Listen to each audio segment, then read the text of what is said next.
Good evening, all of you. My name is Shivlal and I hope कि सब अच्छे होंगे, अपने अपने एग्ज़ाम की प्रिपरेशन कर रहे होंगे। तो वेल गुड।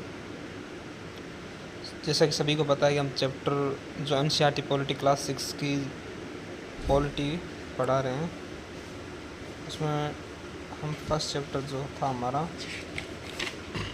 उसको हम कंप्लीट करा चुके हैं, उसको हम यूट्यूब में क्लास ले चुके हैं। अभी जो हमारा सेकंड चैप्टर है विविधता एवं भेदभाव, उसको अच्छे से समझेंगे और अच्छे से नोट्स बनाना इसका, जो हम परीक्षा में काम आ सके। तो फर्स्ट हम जो भी क्लास कर रहे हैं वो एक स्टेप से, एक बेसिक से करवाएंगे, जिसको कोई भी एग्ज़ाम में प्रिपरेशन करा या फिर इंक्लूडिंग 6 क्लास का जो बच्चा है वो भी इससे पढ़ सकता है। जो 5th का है वो 6 क्लास के लिए पढ़ सकता है। जो PCS UPSC के लिए प्रिपरेशन कर रहा है या फिर अदर एग्ज़ाम जिसमें NCERT पॉलिटी आती है, वो एग्ज़ाम इसमें इसके थ्रू अपनी प्रिपरेशन कर चुका है, क्योंकि कर सकता है। क्योंकि हम जो इसमें क्लास लेंगे तो एक बिल्कुल बेसिक से लेंगे, अच्छे से नोट्स बनाना है और उस नोट्स को रखना है, जिससे कि आगामी जब आपके एग्ज़ाम्स हो तो उसको आपको कम टाइम में उसका रिवीजन कर सकें। तो जैसा कि आप देख पा रहे हैं कि चैप्टर अध्याय 2 है, उसका नाम है विविधता एवं भेदभाव। तो चलो स्टार्ट करते हैं। पिछले पार्ट में आपने विविधता के बारे में पढ़ा। कई बार जो लोग दूसरों से अलग होते हैं उन्हें चिढ़ाया जाता है, उनका मजाक उड़ाया जाता है या फिर उन्हें कई गतिविधियों समूह में शामिल नहीं किया जाता। ये क्या है? ये विविधता है। अगर हमारे दोस्त या दूसरे लोग हमारे साथ ऐसा व्यवहार करें तो हमें दुख होता है, गुस्सा आता है और असहाय महसूस होता है।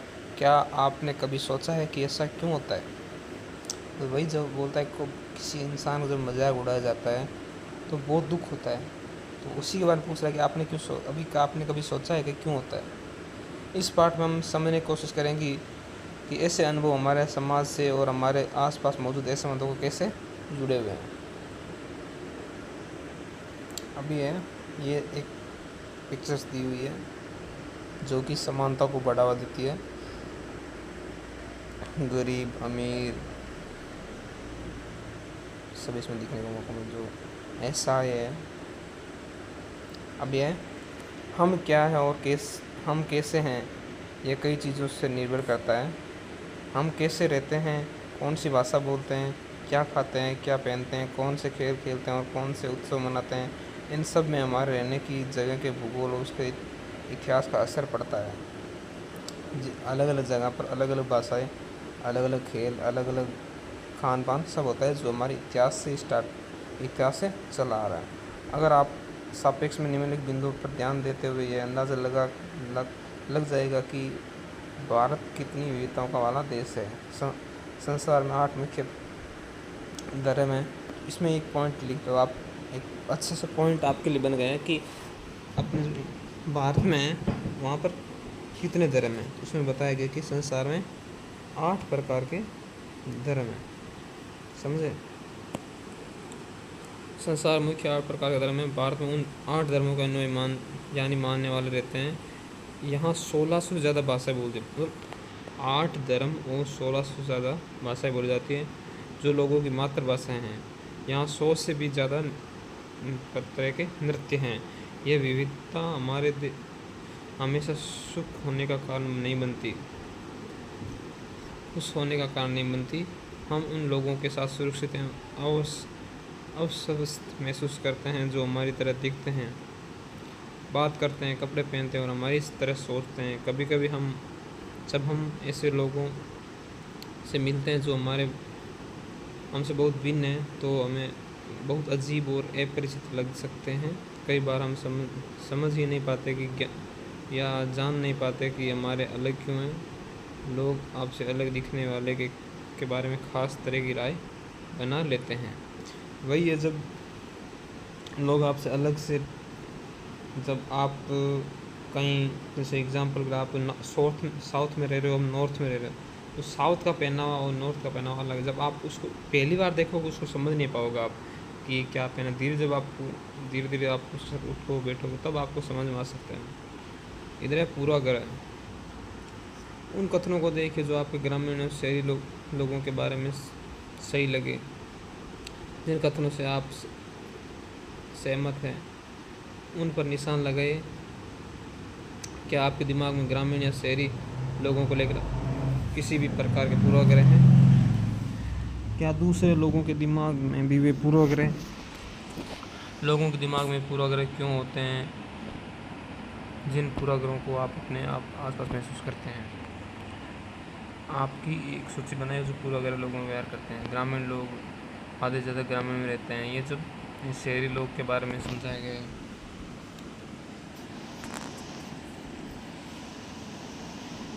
इसमें असमानता एवं भेदभाव है कि भेदभाव कब होता है, जब उसका अलग है।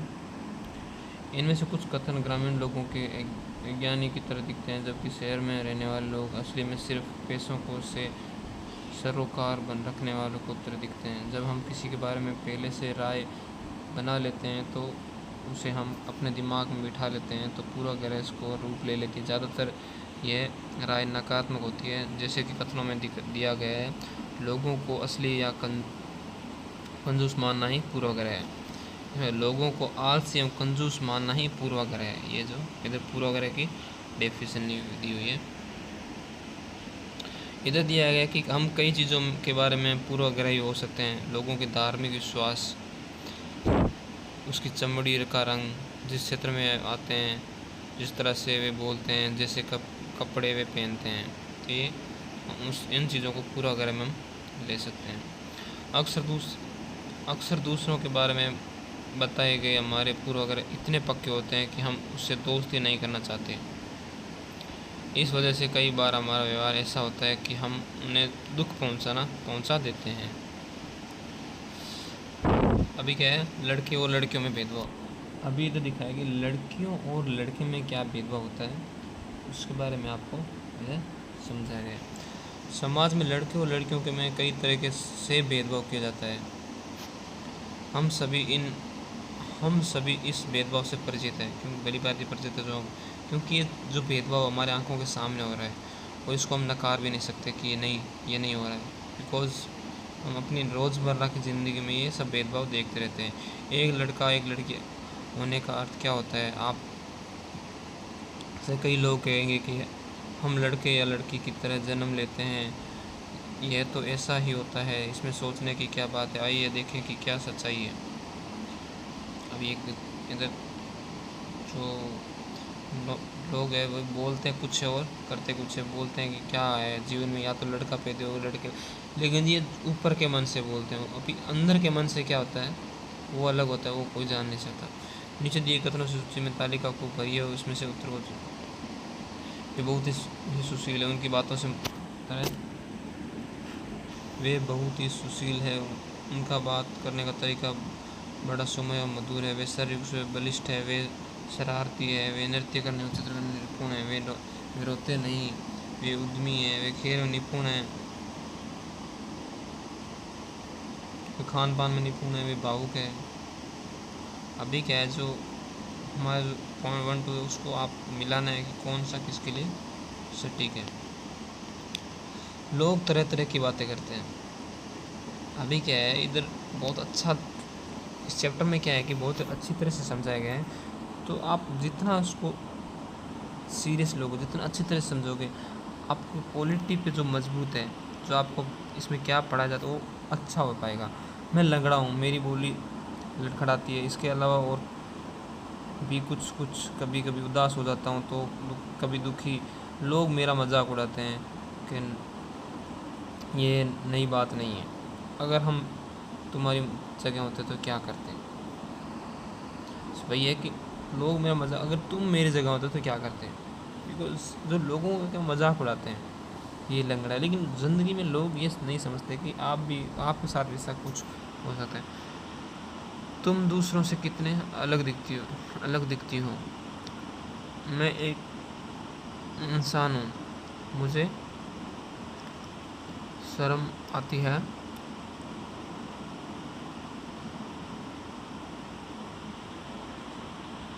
क्या उसका दिमाग सही है? वही है, जब आप अकेले दिन, जब कोई आप अपने काम में व्यस्त होते हो, तो कुछ लोग क्या होते हैं कि व्यस्त होते सोचते हैं कि क्या है, सिर्फ इसलिए कि मेरी टांगें डगमगाती है, लोग सोचते हैं कि मेरा दिमाग भी डगमगाता है। वो सोच अलग अलग राय बनाते रहते हैं।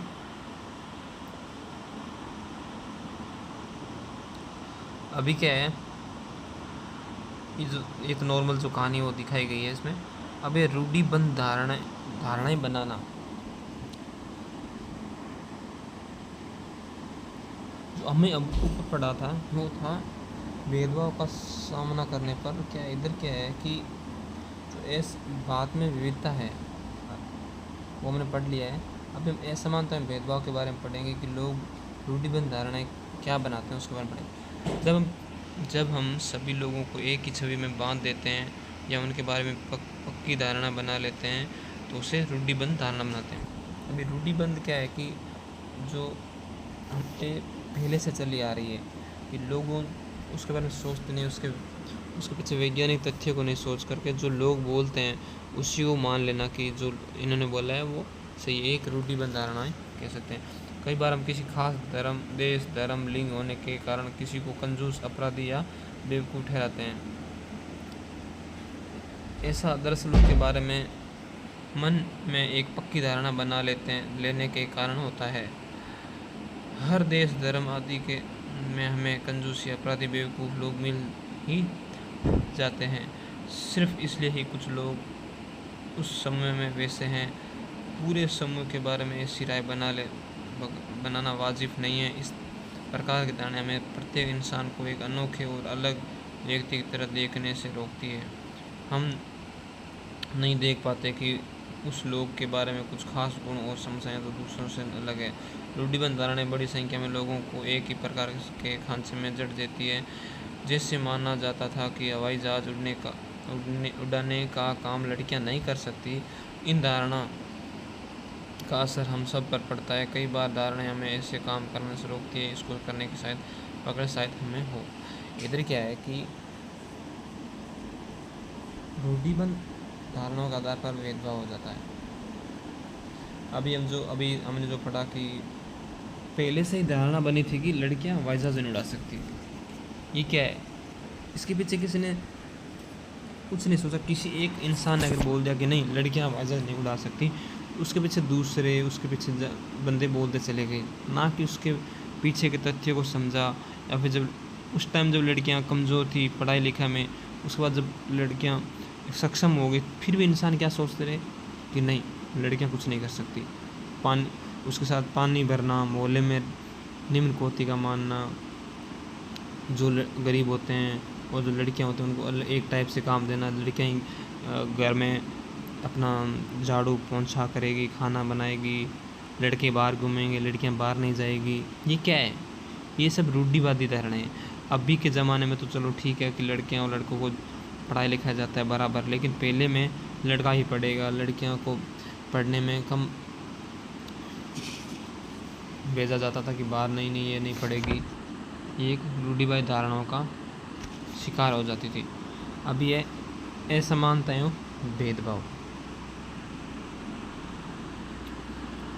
भेदभाव तब होता है जब लोग पूरा करें रूढ़ि धारणाओं के आधार पर व्यवहार करते हैं। अब भेदभाव कब होता है, जब लोग पूरा करें और रूढ़िबद्ध धारणाओं के आधार पर व्यवहार करते हैं। और जो कि दोनों हम चीज़ समझ चुके हैं कि पूरा करें क्या और रूढ़िबद्ध। अगर आप किसी को नीचा दिखाने के लिए कुछ करते हैं, अगर आप उन्हें कुछ गतिविधियों में भाग लेने से रोकते हैं, किसी खास नौकरी को करने से रोकते हैं, या किसी मोहल्ले में रहने नहीं देते, एक ही कुएं हैंडपंप से पानी नहीं पीने देते और दूसरों द्वारा इस्तेमाल किए जा रहे कप या गिलास में चाय नहीं पीने देते, तो इसका मतलब क्या है, आप इसके साथ भेदभाव कर रहे हैं। भेदभाव कई कारणों से हो सकता है।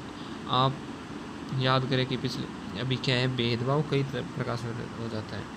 आपको जो गरीब है, जो ST, अभी हम अपने देखते हैं किसी को जो ST वाले होते हैं उनको किसी जब ग्रामीण में कुआं होता है वो अपने हाथ से उससे पानी निकाल नहीं सकता, उनको कुएं के पास जाने से रोकना, ये सब क्या है, ये भेदभाव और असमानता ही है।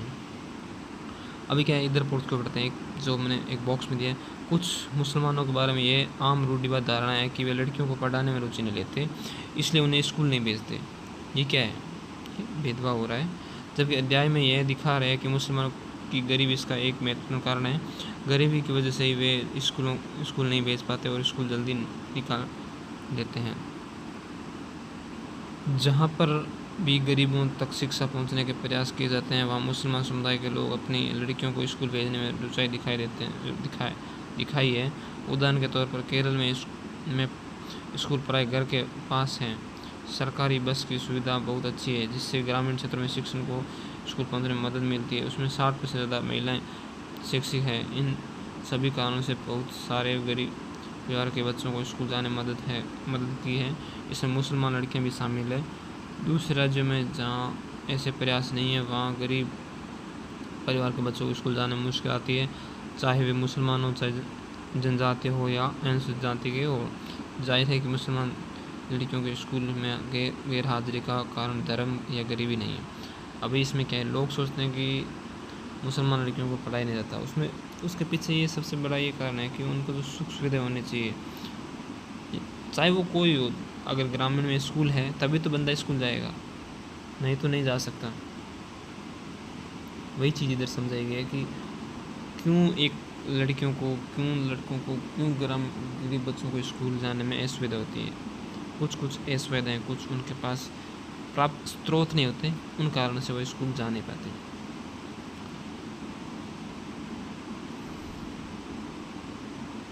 दलित शब्द, अब दलित के बारे में। दलित वह शब्द है जो नीची कही जाने वाली जाति के लोग को पहचान के रूप में इस्तेमाल किया जाता है। वे इस शब्द को अछूत से ज़्यादा पसंद करते हैं। जो दलित है उसको अछूत से ज़्यादा बोलते हैं। वो दलित का मतलब जिन्हें दबाया गया, कुचला गया। दलितों के अनुसार यह शब्द दर्शाता है कि कैसे सामाजिक पूर्वाग्रह और भेदभाव से दलित लोगों को दबा कर रखा है। सरकार ऐसे लोगों को अनुसूचित जाति में वर्ग में रखती है, जो पहले से गरीब है। विविधता का एक पहलू नहीं है, यह तो असमानता से है। बहुत लोगों के पास अपने खाने, कपड़े और घर के मूल जरूरतों को पूरा करने के लिए साधन और पैसे नहीं हैं। इस कारण दफ्तरों, अस्पतालों, स्कूलों आदि में उनके साथ भेदभाव किया जाता है। भेदभाव में भी एक पैसा जो होता है वो महत्वपूर्ण स्थान लेता है। जो कोई ST SC का उसके बाद अगर बहुत सारा पैसा है, बहुत अमीर है, तो उसको बंदे ST SC के भाव से देखते ही नहीं है। ठीक है भाई, जब गरीब है या फिर कोई एक ST SC का ना हो के एक OBC का बंदा है लेकिन वो गरीब है, उसके साथ भी उतना ही भेदभाव होता है जहाँ पर ST SC वाले के साथ होता है जो कि गरीब है। अभी क्या है, भेदभाव का सामना करने पर हमें क्या क्या मिलता है, हमें क्या सीखने को मिलता है, वो उधर समझाते हैं। अभी क्या है, किसी कार्य को करने पर महत्व नहीं समझना, गंदा या अपवित्र मानना, जाति में श्रेणी क्रम का जो आप पढ़ोगे तो मैं इसमें पूरा जो मैं सारांश है उस सारांश को बताने की कोशिश कर रहा हूँ। जाति में श्रेणी क्रम का निर्धारण, उच्च जाति, निम्न जाति मानना। अब जाति के आधार पर कार्य को निर्धारण किया जाता है कि ये जाति ये कार्य, जैसे कुम्हार है तो उसको मटका बनाने का काम है। ST SC में अलग अलग काम दिए गए हैं। जैसे आपने देखा है गांव में जब जानवर मर जाते हैं तो उनको जानवर को लेके जाने वाले ST SC वाले बंदों में से किसी एक जाति को दिया गया है। उसमें क्या है कि जो काम कर रहे हैं उसके अलावा अन्य काम करने की इजाज़त नहीं दी जाती उसको। ये इसमें आपको समझने को मिलेगा। अभी क्या है कि इधर डॉक्टर भीमराव अम्बेडकर जी के बारे में बताया गया। डॉक्टर भीमराव अम्बेडकर की कहानी है। उसके बाद डॉक्टर भीमराव अम्बेडकर 1891 से 1956 को भारतीय संविधान के पिता एवं दलित के सबसे बड़े नेता के रूप में जाना जाता है, क्योंकि उन्होंने दलितों के लिए अपना योगदान दिया था। महार जाति संबंध रखते थे वो, महार कि हालांकि बाद में भीमराव अम्बेडकर जी ने बौद्ध धर्म को स्वीकार कर लिया था, अर्थात धर्म परिवर्तन कर लिया था। डॉक्टर अम्बेडकर ने दलित समुदाय के अधिकारों के लिए लड़ाई लड़ी थी। उन्हें महार जाति में जन्म हुआ और अछूत मानी जाती थी। महार लोग गरीब होते थे, उनके पास ज़मीन नहीं होती थी, उनके बच्चे को वही काम करना पड़ता जो खुद करते थे। उन्हें गांव के बाहर रहने लेना पड़ता था और गांव के अंदर आने की इजाज़त नहीं थी। आम्बेडकर अपनी जाति के पहले व्यक्ति थे जिन्होंने अपनी कॉलेज की पढ़ाई पूरी की और वकील बनने के लिए इंग्लैंड गए। उन्होंने दलितों को अपने बच्चों को स्कूल कॉलेज भेजने के लिए प्रोत्साहित किया। दलित से अलग अलग तरह की सरकारी नौकरियों को करने को कहा ताकि वे जाति में व्यवस्था से बाहर निकल पाए। दलितों के मंदिर प्रवेश के लिए जो कई प्रयास किए जा रहे थे उनका अम्बेडकर जी ने नेतृत्व किया और उन्हें ऐसे धर्म की तलाश की जो सबसे समान निगाहें से देखता है। जीवन में आगे चलकर उन्होंने धर्म परिवर्तन करके बौद्ध धर्म को अपनाया। उनका मानना था कि दलित को जाति प्रथा के खिलाफ अवश्य ही लड़ना चाहिए और ऐसा समाज बनाने की तरफ से काम करना चाहिए जिसमें सबकी इज्जत हो, न कि किसी कुछ व्यक्तियों की, जो कि एक बहुत अच्छी बात है।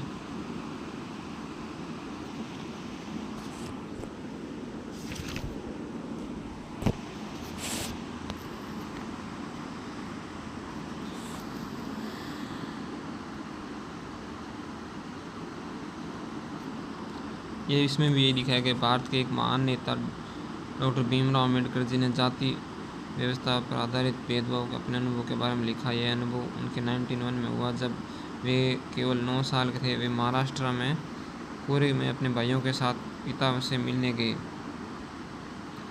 बड़ी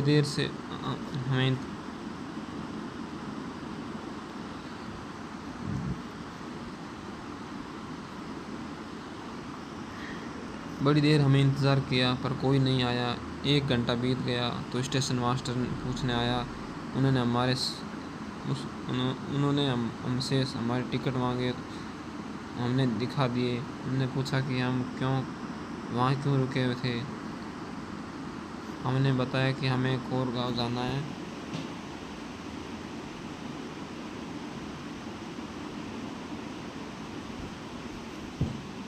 हमें कोरेगांव जाना है और हम पिताजी या उनके नौकर के आने का इंतज़ार कर रहे हैं, लेकिन दोनों में से कोई भी नहीं पहुंच पाया था और हमें पता नहीं था कि कोरेगांव कैसे पहुंचे। हमने बहुत अच्छे से कपड़े पहन रखे थे। हमारे कपड़ों और बोली से कोई भी ये अंदाज़ नहीं लगा सकता कि हमें अछूतों के बच्चे थे। निश्चय ही स्टेशन मास्टर को ये लगा कि हम ब्राह्मण बच्चे हैं और वे हमारी मुश्किल को देखकर बड़े परेशान हुए।